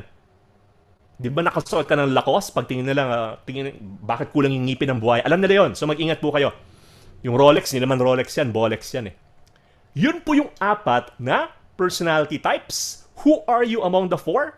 So that you will learn to use your strengths and look for others whose strengths are your weaknesses so you can manage them. Again, it's there pinned in the comment section. You can check it out. Check out the test so that you will know who you are among the 4 as we unbox our money personality. Ito daw ang mga dominant eagles, no? Mga women. Kapag nagsuot ng sapatos, yan. It connotes power. And functional siya. Ito naman ang mga influential roosters. Mahilig sa mga makukulay. Ribbon-ribbon. Ito naman ang mga steady carabaos. Relax lang. Ayaw nila ng high heels. They don't want to be inconvenienced. At ito naman ang mga corrective tertiaries. Hanggang ngayon, nagde-decide pa din kung ano yung design ng sapatos. Ayan.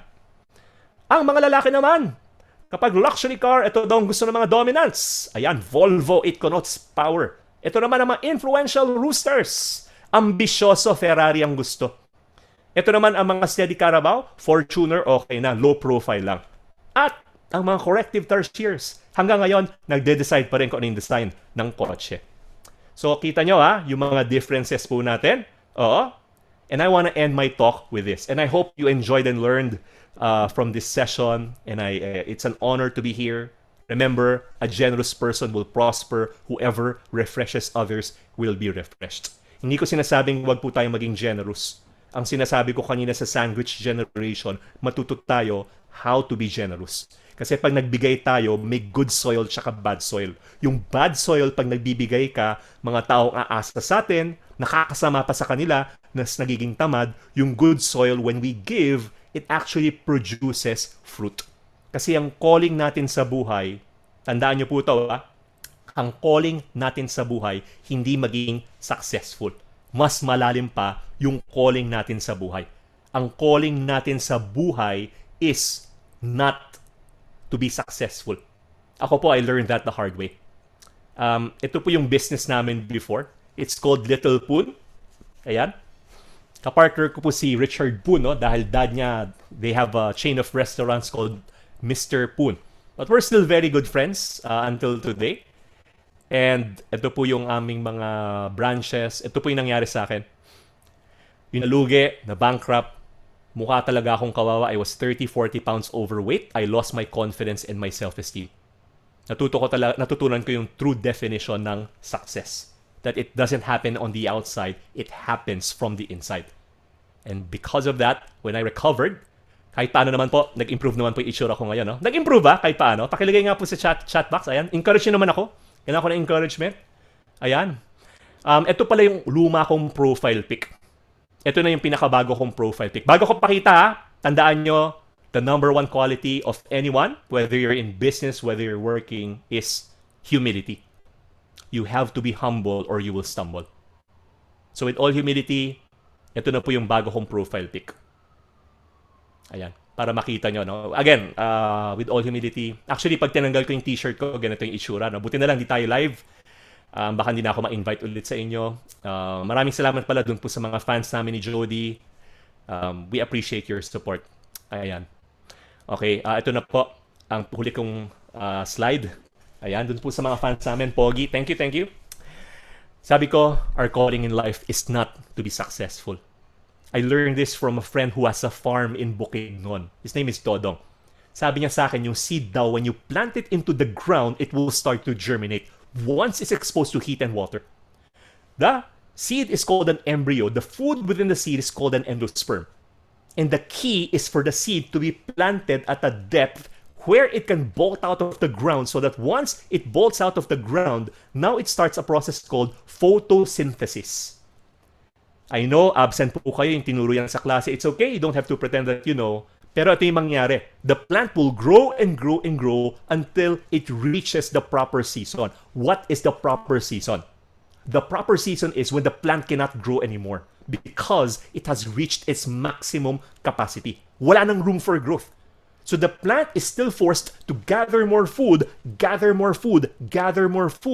nowhere to put it anymore. It now places it in a special storage container, all of its excess food. Ano pong tawag dun sa special storage container na yon? It is called a fruit. Did you know that fruits are excess food of plants? Punong-puno na sila, they have to give it away. Our true calling in life is not to be successful. Don't get me wrong, I hope and pray that everyone here will become successful so that you can be a blessing to others. But our true calling in life is to be fruitful. You see, you can be successful without ever being fruitful, but you can never be fruitful without ever being successful. Focus on fruitfulness. Dahil pag yung fruit na yan, pinamigay natin sa ibang tao, meron na naman seed yan. At yung seed na yan, yan yung pinaka-importanting meaning sa lahat. Sabi ko kanina, change your meaning, you will change your life. The greatest meaning of all is your legacy. Ang seed, nabibilang natin kung ilan ang seed sa isang orange. But you can never count how many oranges there are in a seed. Focus on fruitfulness.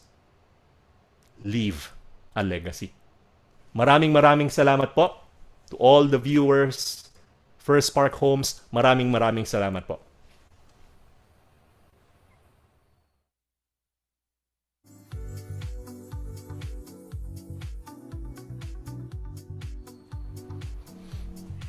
What an incredibly inspiring and really what an awesome talk that you just gave there, Sir Jayson Lo. Maraming salamat. I don't even know where to start with all of the things that I learned here today. Apart from, I took the test while you were speaking, but half of my ear is listening also. But then half of me was like, parang hindi ako naniniwala na ito yung personality ko. Dapat dun ako sa steady Carabao eh. Ba't ako napunta dun sa dominant eagle? I'm not gonna believe it. But thank you for enlightening us with so much wisdom, really. At natuwa ako dahil I like that we talked about, the things, your challenges, the things that you went through, some of them your failures, diba? But really, it's a story of redemption and rising above the things that you went through. And I think all of us can relate to that, where we've had some peaks and throws in our lives na meron tayong low points, meron tayong high points, and really, dun tayo sa low points and sa failures natin that we really learn a lot and we really grow. So thank you, Sir Jayson, for that wonderful talk. Thank you so much. We have such an amazing interaction sa chat box at marami sa kanilang nag-EL, Sir Jayson. At madami din sa kanilang nag-send ng mga questions for you. So I'm not gonna delay it any longer. Let's go on with our first question from our crowd here. Mitch Campesino, sabi niya, naiyak po ako doon sa video na pinalabas nyo about the sandwich generation. And this is really something that spoke to me as well, Sir Jayson. Na totoo po ba na kaya ba talagang ma-break ang cycle na yon kung ito na ang matagal ng pinapractice sa pamilya? Yeah, Miss Joyce, kailangan lang talaga natin to take a stand and to decide that the sandwich generation, the cycle will end sa atin. Kasi kung hindi, ang mangyayari, maipapasa natin yan sa mga anak natin. And well, makaka-offend tayo ng mga ibang mga tao, but in the long run, they would even thank you kasi ang nangyayari, umaasa sa atin, naging negative yung effect ng tayo helping them. And yung consequences niyan, hindi lang sa atin, no, pero sa mga anak at anak natin. So it's a matter of taking a stand and understanding the bigger picture. Natawa ko dun sa sinabi mo na na you don't feel like you're a D. Kasi ganyan din ang mga sinasabi ng mga dominants. In denial, letter D pa din, no? D is for in denial ba, Sir Jayson? Nako, but I think you're right na once you, actually it's a lot of self-awareness, right? If you want to start talking about a healthy relationship with money, you first have to accept those things. Like if that is your personality, you're right. You have to understand what it means, use it for its pros, and then eventually kind of figure out how you can deal with the cons of it. And gusto ko din yung sinabi mo kanina in relation to this question, no, na hindi ka nagpapautang kasi tama ka eh. Alam mo ako, breadwinner ako sa family namin. So for the past few years, na-realize ko lang recently when I started to have my own family and now I have my own kid na totoo yung nasa video and what you were talking about na you have to take care of your own family, and by just constantly nagpapautang ka, minsan hindi talaga nakakatulong yun, or sabi mo nga madalas, diba, hindi nakakatulong yun. Ipamigay mo na lang ang pera. So Sir Jayson, mamaya po kukunin ko yung contact details nyo para pag kailangan kong humingi ng pera, i-message ko na lang po kayo ha. Then, Unahan ko na po kayo. Pakicheck na lang ang inbox. ganun na pala yun, ganun na yun. Pero I like that. I think it's self-awareness as you mentioned, and then making that decision that it stops with me, that generation, that sandwich generation. We've got another great question here from Brenda Katigay. Sabi niya, Sir Jayson, posible po ba na yung unique personality mo when it comes to money ay combination of those animals? And if yes, ano ba ang magandang combination ng animals? At para din sa mga may asawa, Sir Jace. Well, yung sa mga combination, most of us, we are a combination of two. So, pwede kang maging dominant na corrective or steady na influential. Kanya-kanya tayong mga strengths. Kanya-kanya din tayong mga weaknesses. Wala naman maganda or pangit. Basta ang pinaka-importante is alamin natin kung sino tayo and we embrace who we are. Now, when it comes to other applications, let's say love, my wife and I wrote a book. The title is Uniquely in Love. Kung paano, how a person would feel love and the way they want to be loved. Kasi, Miss Joyce, pagdating sa mga tao, ang nangyayari, we want to treat people the way we want to be treated. Baliktad, dapat we should treat people the way they want to be treated. So, ganun din, no? Pagdating sa pera, let's say, hindi tayo magaling mag-handle ng pera, we seek help from others who can help us with that. Tapos yung iba naman na magaling sa pera, for example, hindi naman sila people person, then maybe we can also support them in terms of that para together we can achieve so much more. And with leaving a legacy, pinag-usapan natin kanina, dreams. Ang mga viewers po, makinig po mabuti, no? Pagdating sa dreams kasi, if you can achieve your dream on your own, then it means that your dream is not big enough. Kailangan natin ng lahat ng personality sa buhay natin, helping each other so that together we can achieve so much more. I love that. And I think it's also so inspiring that you encourage our viewers here, no, na hindi naman porke meron kang specific personality, yun lang yung pwede mong gamitin at gawin. Kasi it's so important also to keep a network of people that encourage you, inspire you, and push you really to become better and to achieve those big dreams nga that are not achievable kung mag-isa ka lang. So it's good to have partners and a good network of people. Thank you for that, Sir Jason. Okay, next question naman is coming from Ralph Ongleo. Sabi niya, post-pandemic wise, ano nga po ba ang unique personality ang mas may malaking chance na mag-boom sa kanilang investment? Or posible ba na yung 5 ay mag-succeed given the situation? That's a very good question. No, buti pala nasabi niyo yung 5, no? Kasi meron pang isa, yun naman yung learned chameleon. Ibig sabihin parang we adjust, we use the different strengths to overcome yung mga weaknesses ng mga types of people. So, yung pinaka magaling no, yung sinasabi natin sa investments, well, it really depends eh. It really depends. Kumbaga, ang importante is, again, alam natin kung sino tayo para makapag-cope tayo. We cope with what's happening now. Tapos pagdating sa pera, it's a matter of matching as well. So kung dominant ka, ima-match mo ngayon kung ano yung type ng investment kasi nandyan yung tatlo pagdating sa investments We should understand our risk appetite. Ano ba tayo? High risk ba? Low risk? Alam natin yung time frame? Gaano katagal?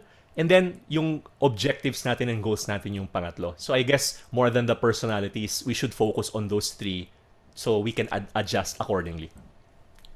I like that. And as Sir Jayson reiterated kanina, no, there's no such thing as a bad personality when it comes to investments. Sir Jace, you did mention na kung ano man yung personality mo, merong kanya-kanyang pros and cons yan, diba?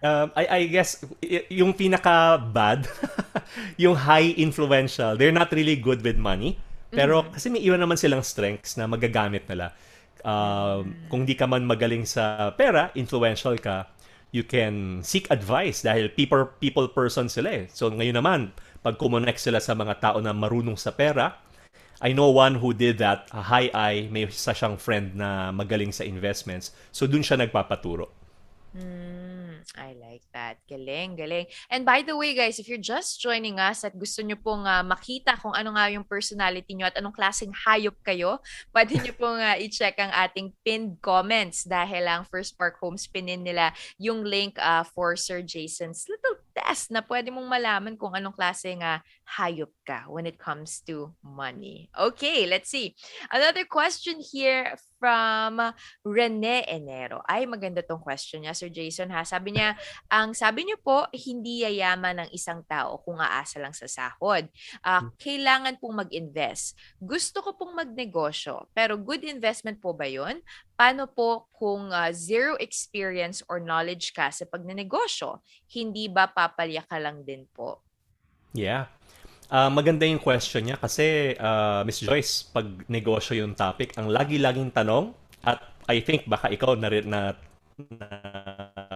nakaka-receive din ng ganong question, no? Ano ba ang magandang negosyo? Ano ba ang magandang investment? That's the wrong question Ang tamang question is, ano ba yung meron ka? Kasi kahit nasabihin ko sa'yo na, maganda ang garbage business. Wala naman tayong experience sa garbage business or may isa kang ginagawang business na hindi naman applicable. Ang tanong natin is, ano ba yung meron tayo? Ano ba yung connection natin? Ano ba yung experience natin? So we have to look at our lot. The Bible talks about that. Focusing on your lot and being content with what you have. And from there, you grow that. So yun po yung kailangan natin gawin. And sa mga walang experience pa sa negosyo, kailangan pag-aralan natin ng mabuti yung negosyo bago tayo mag-start. Ngayon sa panahon ng internet, ang daming pwedeng gawing ng negosyo na wala masyadong puhunan, maliit lang. You start with those to really boost your confidence and to increase your competence. Thank you for that, Sir Jayson. Another question here from Arlo Tercena. And actually, Sir Jayson, I'm gonna ask this also for myself. This is something that I really want you to answer. Given the economic situation of our country right now, is it really wise to invest on real estate properties? Yes, it is. It is. And it's a matter of also choosing which and checking kung ano din yung babagay sa atin. A property that you can afford. Yan din kasi ang problem sa real estate. We tend to purchase property na hindi pala natin siya afford in the long run. And yung real estate kasi, pag nakita niyo naman yung real estate dito, no, wala akong nakikita yung mga real estate na talagang bumabagsak yung mga presyo. Unlike investments na, let's say, kunyari, cryptocurrencies. Kita mo yung ang taas ng yield niya, pero pag bumagsak siya, boom, ganun din. Ito yung sasabihin ko, no, pagdating sa real estate. And makinig po kayo mabuti, Yung mga kakilala ko, kaibigan, people I know, people who are successful, iba-iba yung mga investments nila. Iba-iba. Pero lahat sila may real estate. All of them, they have real estate. And maaari yung isa, wala siyang ganitong type of investment, paper assets. Yung isa, wala siyang ganitong type of investment. Pero real estate, tignan mo lahat yan, lahat meron sila. So yun na lang ang the best answer to that question. I like that. Actually, Sir Jayson, I completely agree with you. If I may just share, no, I'm currently 28 years old, but my first ever investment that I made was when I was 23, and I bought my first real estate property.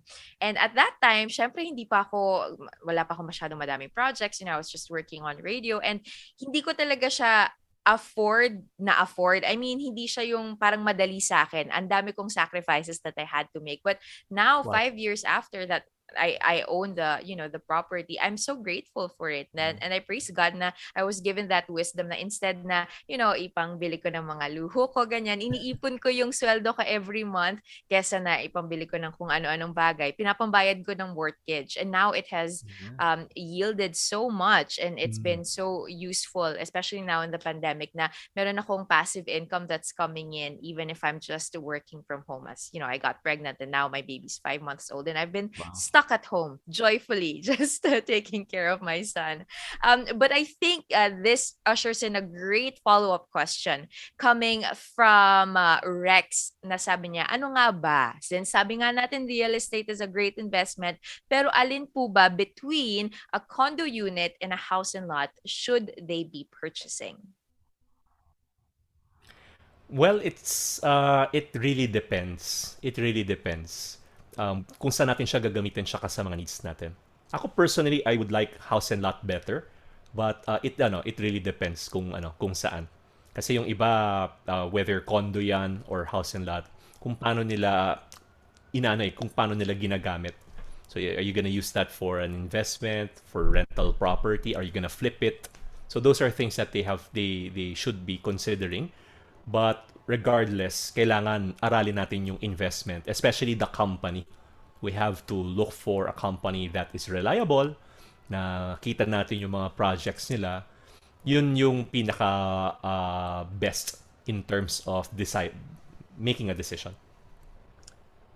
Thank you for that, Sir Jayson. What amazing insights from our speaker here today. Maraming salamat po. I love all of the interaction that's happening also in our comment section. Guys, kung meron pa po kayong mga comments or messages that you'd like to send out here to Sir Jayson before we wrap up our time together, please do send them over in the comment section. But Sir Jayson, that was our last question so far from our commenters. But I want to ask you, what's your last message and your piece of advice to anybody out there right now who currently doesn't have a healthy relationship or a positive relationship with money and finances and investment? Paano ba po nila ma-change yung mindset na yan, which, as you mentioned, is the most important thing?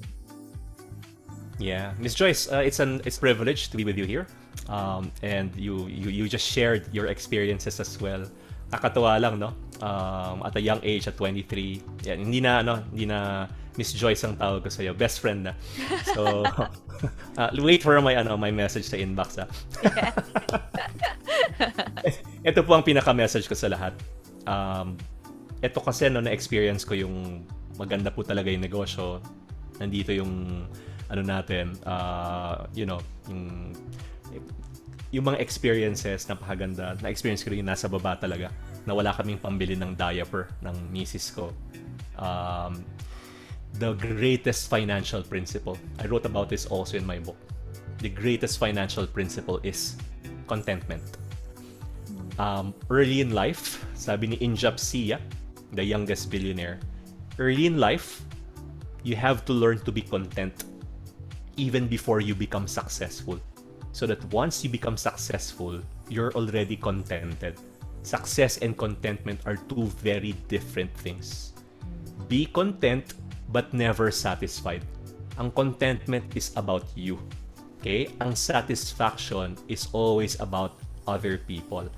I just did a talk 2 weeks ago for an agriculture company, and the boss, who's very successful, sabi niya sa akin, alam mo Jason, hindi ko na naman kailangan magnegosyo.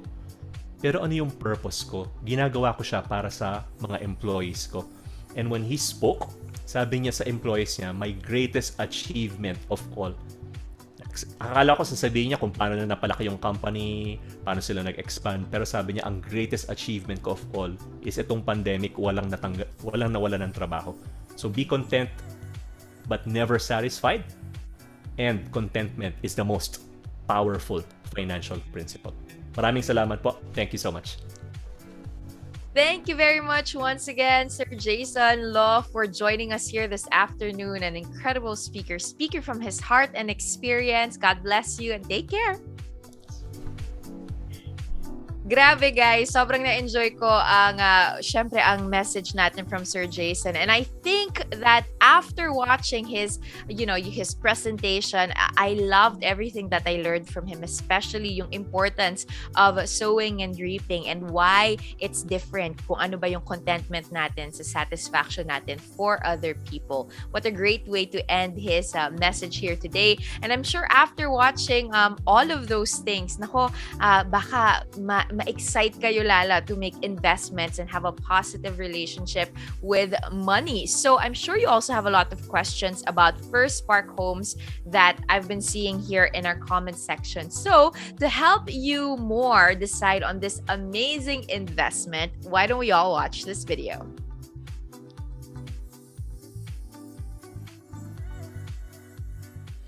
Pag bibili tayo ng bahay, actually hindi lang tayo basta bumili.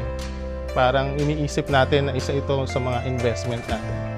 At lalo ngayon, pandemya, ang hirap mag-decide kung saan mo dadalhin yung pinaghirapan mong pera. I'm Crispin Policarpio, farmer and the farm management consultant. Pinili ko tong bahay na to noong 2018 dito sa PHirst Spark Homes Lipa.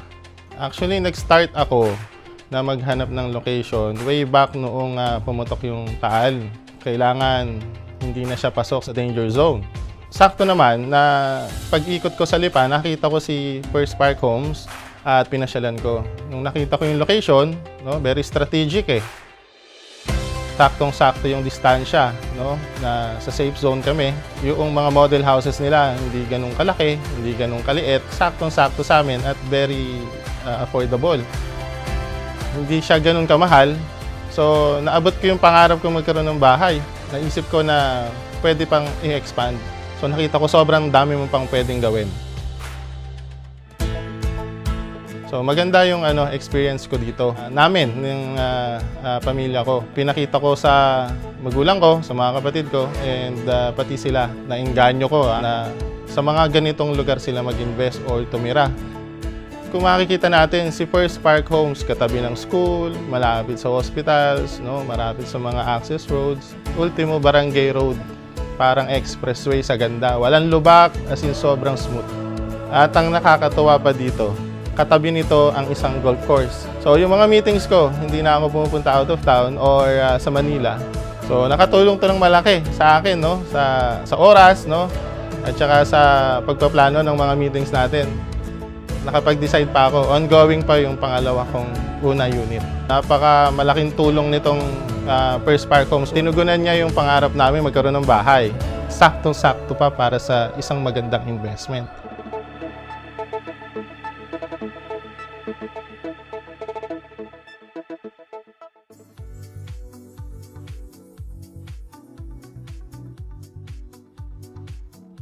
Ang ang ganda naman ng testimonial na yan from Sir Crispin, one of our First Spark Homes homeowners. I'm sure that made you even more excited to really find out more about First Spark Homes. So kung excited po kayo, nako, matutuwa kayo dito sa ating next video on how convenient it is to purchase a First Spark home. Let's all watch this.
Convenience at your fingertips with First Link. O, diba? Ngayon, alam nyo na po what to do if you want a home, a community, and a buying experience designed to be complete, conceptive, connected, and convenient, just like First Spark Homes.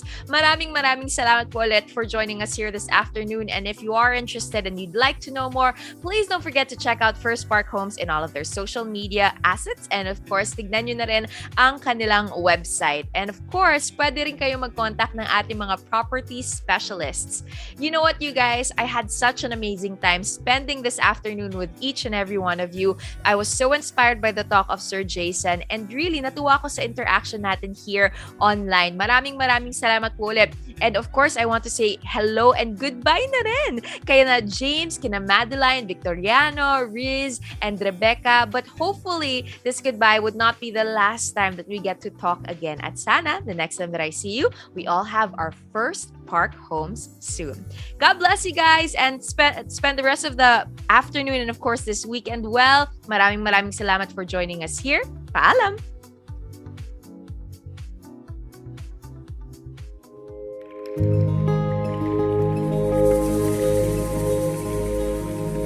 It's time for the next page of my life. A new chapter is beginning. The future's looking bright. After all the mountains I've climbed in the past, now's the time